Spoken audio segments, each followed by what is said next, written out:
yeah. Mary is a very old and tough Irish lady who is about 367 years old, and she's about 1 meter and 42 centimeters tall, and she's full of energy, mostly because she drinks about 15 espressos a day, and she's a chain smoker. And she is a resident in our petrol station because they just happen to have a very decent espresso machine. And that's why I pop in there from time to time when I'm running low on stocks. And Mary, who is originally from Roscommon, but now she lives in a council estate right across the petrol station, is a news hob. She knows everything about everything and about everyone. And she knows me, she likes me. She calls me a music man, a fiddler, music man, Oli, sometimes she calls me. And so, this morning, I went to a petrol station. And even as I was coming in, I could hear Mary screaming her head off. And all I could hear, animals, animals, animals. Kill, shoot, cage, whatever. So I came in, I took a little espresso, I rolled myself a cigarette, and I came into Mary, who was screaming at the gentleman behind the counter. And obviously this gentleman couldn't understand a single word because, as I said, Mary was from Roscommon, and the gentleman in question was from Lithuania. Very nice dude, by the way. Couldn't understand a word. So I came to her and said, Mary, how are you, Mary? Just hold on, what's happening there? What's bothering you? Tell me, what's the story? And so she turned to me and she started to scream at me. Them animals! Bloody animals! I said, okay, Mary, let's have a smoke. So we had a smoke. Apparently at 11 o'clock, there were 2 young and fine African ladies walking past. And then there were 4 young and not fine gentlemen, residents of this estate, council estate. So they jumped those 2 ladies, and they tried to drag them into this little enclosure behind the petrol station. So you can say that their intentions were less than honorable. But those 2 ladies, they put up a fight.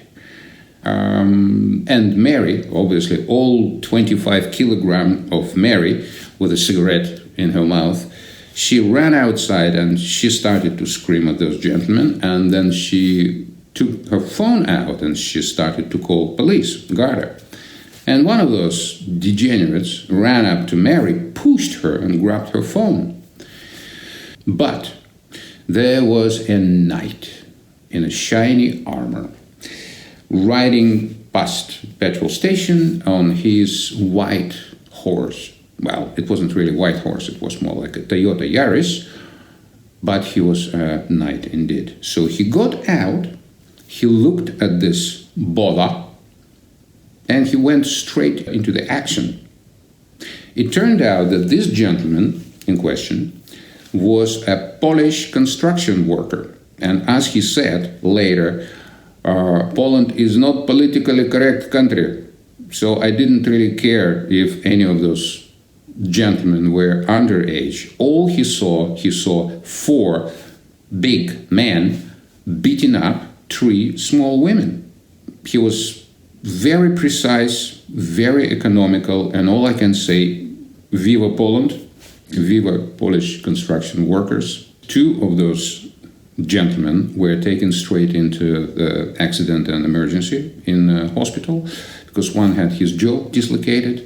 And Mary, who turned out to be a very romantic kind of person, she said, "Oh, this bird and this young Polish one, oh, they were exchanging phone numbers." Well, an old romantic Mary is, and I have to say that I felt really good. I wish those 2 good, long, and warm relationship, especially because it started on such a dramatic terms. But this story is not about those guys and those ladies, because this story had a very nice ending. No, it was about Mary, who continued to scream her head off, and she was saying, animals, animals, animals, bloody animals, and all this. And I said, Mary, eventually I just flipped. I said, Mary, come on, honestly, just hold on a second. Why animals? They are not animals, they are humans. Animals don't do things like this. Don't take the human qualities and put them on to animals. That's not fair. Animals don't do genocide. Animals don't do politics. Animals don't build concentration camps. They don't build weapons of mass destruction. Animals love their children. They don't use children as a slave labor. They don't use children as boy soldiers. They don't fight for resources. They don't do wars. They do any of this stuff.